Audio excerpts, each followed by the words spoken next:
Welcome, everybody. This is session 6 of incorporating 988 as part of California's Crisis Continuum of Care series. I'm Sue-Ann O'Brien. I am with RI International. I'm the VP of Crisis Services Integration. And today I am really happy to have Leslie Garcia joining us. She is the Director of Programs for Contra Costa Crisis Center. Hello, everybody. My name is Leslie Garcia. I'm the Director of Programs at the Contra Costa Crisis Center. We're located in the San Francisco Bay Area. And I'm happy to share about our agency, about the services that we provide, and happy to answer questions. I actually started as a volunteer at the Crisis Center 24 years ago, so I have a long history with the agency. So a little bit about us. At the Contra Costa Crisis Center, we are the sole provider of 988 for Contra Costa County. Calls that come into 988 with a 925 area code route to our center first. We have been answering 988 calls ever since it was the Suicide Prevention Lifeline phone number 18 years ago. So the Crisis Center has been the crisis and suicide hotline for our local county for 60 years, 60. We celebrated our 60th anniversary this year, and we have been serving the community since 1963. So people in our community can reach us many different ways. We are a blended center, so we are both a crisis center and a 211 information and referral center. We are one of the only centers that is a blended center in California. So in other counties, there's a different center that answers the 211 than that answers their crisis the 988 line. The benefit of being a blended center is that you never know what the call is going to be. You never know what's happening with the person on the other end of the line. So the call might start on the 988 line or our local crisis line, and the person needs resources. Or the call may start on the 211 information referral line, and this is a person who is feeling at the end of the rope, and we need to do a suicide assessment and intervention for them. So no need to transfer to another center. We are a one-stop shop for our county. People can either call us or text us 24 hours a day for emotional support and resources. Our mission is to keep people alive and safe, help them through crises, and provide or connect them with culturally relevant resources in the community. Our community is over 1 million people in our county, and we are also accredited by the American Association of Suicidology. We have a professional staff of about 30 and over 100 volunteers that help support our services to be able to provide multiple resources to our community. So we answer several lines, one of them being the 988 line, which was formerly the Suicide Prevention Lifeline number, the 10-digit number there. People can still call that 10-digit number and get to us. Interesting fact is that when 988 became the 3-digit number, our lines doubled. So originally we were answering approximately 400 to 500 calls on the suicide lifeline a month. And once that number became 988 as an option, our calls doubled to be answering over 1,000 calls a month just on the 988 line alone. So people are utilizing the 3-digit number. It's exciting to see, and we are always continually accepting more volunteers in order to help us answer those lines. We also answer after hours for child protective services and adult protective services for our county. So we have multiple hotlines that come into our center, and all of our staff and volunteers are cross-trained to be able to answer our multiple hotlines. When people call 211 information referral, we're providing them with local health and social services resources. We have over 1,800 programs in our database, and that is for approximately 680 agencies. So we work closely with all of our community partners to provide people with appropriate resources for their need, whether they're looking for uh, homeless services or counseling support services or mobile crisis team. We have those resources at our fingertips in our database.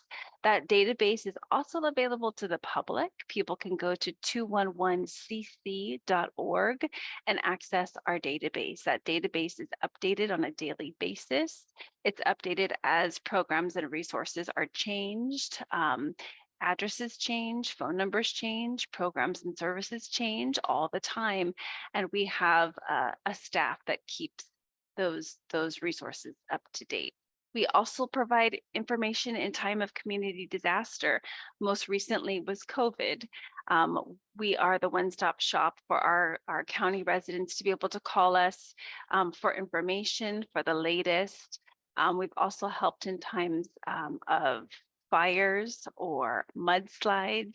Instead of having to give our residents a 10-digit number for somebody to know to call for information, our Office of Emergency Services or our local police department can tell them call 211. We're giving them the up-to-date information for you. At a glance, some of those resources in our database, this is either for 211 callers or for 988 callers. We have those resources at our fingertips. They might need extra help for financial assistance or utility assistance. They're looking for food pantries or warm meals, substance abuse services, or domestic violence support. So no matter the reason why they're calling, we are either providing emotional support and a listening ear for them, or we're providing resources when that's appropriate. We also have several different programs because we answer 211. We have a Help Me Grow program for children and families with children ages 0 to 5. We provide follow-up services for those families, making sure they're getting connected with resources when they have a concern about their child, either behaviorally or developmentally. And we have a grief support program. On site, we offer survivors after suicide support group. We also have groups for parents who have lost a child, partner and spouse loss, and a general family and friends loss support group. Those groups meet in our office in Walnut Creek. During COVID, we did move the groups virtually, but we've been back in person for the last 2 years. And we offer a mobile grief response. And this is after there's been a sudden loss of life, either death by suicide, a death by an accident, and that school or that business, that agencies need additional support. So our crisis counselors go on site to be able to help the school cope or provide the extra counseling that they need while their internal counselors can deal with the loss of that student or that colleague. We started a suicide prevention follow-up program this year with our local psychiatric emergency services in Martinez. So this is an optional program free for clients who are discharged from PES. And so what they can do is they can scan a QR code and get directly to our team of crisis counselors 24 hours a day. They can text us, they can call us. And again, it's optional. So if somebody's been released from psychiatric emergency services, they have immediate, instantaneous support 24 hours a day, no matter what time of day that they're released. We have about 50 people that have opted into that program since we started it last June.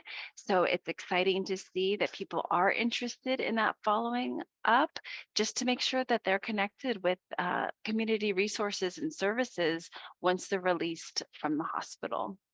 This program is designed to prevent future suicide deaths and reduce reattempts and rehospitalizations for that client. We also provide training for our community, trainings for agencies, businesses on either suicide prevention and intervention, or also on how to use our online database for their own clients. And we also offer wallet cards, brochures, posters, window clings to be able to promote our resources and our services to the community. Leslie, I have a couple of follow-up items for you. I know you talked quite a bit about some of the community members that you are partnering with to provide some ongoing services. I wonder if you might talk about some other stakeholders that you're working with, whether it be law enforcement or 911. How does the 988 and 211 line, how do they partner with others in the community as Mhm. needed? Right. So, as I mentioned before, we do have partnerships with over 680 agencies, but some of the ones that we use most frequently in terms of our 988 callers and people who are in crisis is we have an adult mobile crisis team that operates through the county.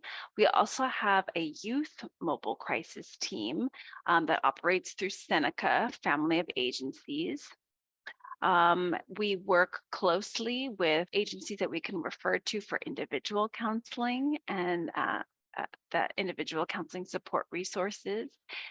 And we also refer people to NAMI, Contra Costa, if they are a family member or a parent of a loved one with mental illness. We attend meetings monthly with agencies throughout Contra Costa County. We are always up to date on different programs and services that they're providing, also to keep our database up to date. Most partner agencies utilize our database for their own clients in order to provide resources and help for the people that they're working with. Do you do any warm transfers from the 211 or the 988 to those locations, or is it more a directory where you're giving out information to the caller? For us, it's best to be able to give the caller the information. And the reason why is if we warm transfer the caller to the services, that our caller ID is going to show up. It's not going to be the callers, it's going to be the crisis centers. I So for see. instance, if usually in times where we feel like we need to do a warm transfer, it might be in case of emergency, whether the person we have needs a connection with our local rape crisis center, or our local domestic violence hotline. But most of the time, we do want the caller to call directly so that their information will show up for that Mhm. agency. We do use our local police departments if the mobile crisis team is not available. Our mobile crisis teams are not 24 hours a day. So if a person is in imminent danger and we need a police response, we do have local police department numbers at our fingertips. And we are currently working with one of our cities where they are transferring their calls to us if it is not a 911 call that needs a police response or a medical response, but somebody who just needs emotional support, they have been transferring those calls to us. So that's been a wonderful pilot program. Another program in development is our county has an A3 program, anytime, anywhere, any place. And so it's currently in development where we would be working together with the mobile crisis team, our call center, and emergency services in order to better integrate our services with one another. So that Mhm. A3 program is in development now. I wonder if you might talk a little bit more about your data collection. What are the data points that you consistently collect, track, Mhm. monitor? Yeah, so every month we collect statistics. And so specifically for our crisis lines and our 988 line, we do collect the number of calls that we get every month. Right now we are answering over 70,000 calls a year on all of our lines. We are collecting our average speed to answer, our abandonment rate, the cities where the callers are calling from, their language, gender, ethnicity, age, and the issues of why they're calling us, their top needs. We also collect information about suicide lethality. Is this caller a low risk, a high risk, or a moderate risk? And also what kind of interventions were provided?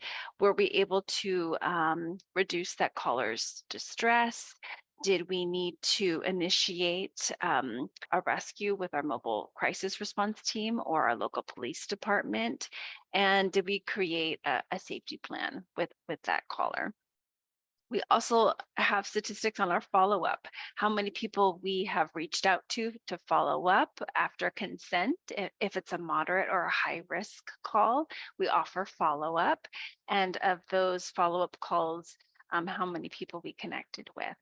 So a lot of statistics that are collected on a monthly basis, and those statistics are posted on our website so that people can see what's going on and how things are going. We also have many cities or many contracts or grants where they are asking us to pull specific data for them, data point.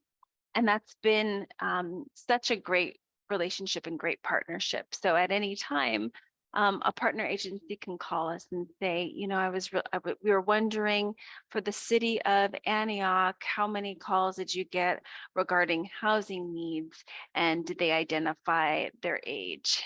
Things like that that we can pull just from our call management system to help them with their own data and statistics for their individual cities. So that's been a great way to partner with people in our county and also to help our residents. What would you say are some of your top innovations or just your successes even? You know, I'd say we're really proud of the fact that we are a blended center. We began answering 211 phone calls for our county in 2005, so for the last 18 years. And that's something that is not common.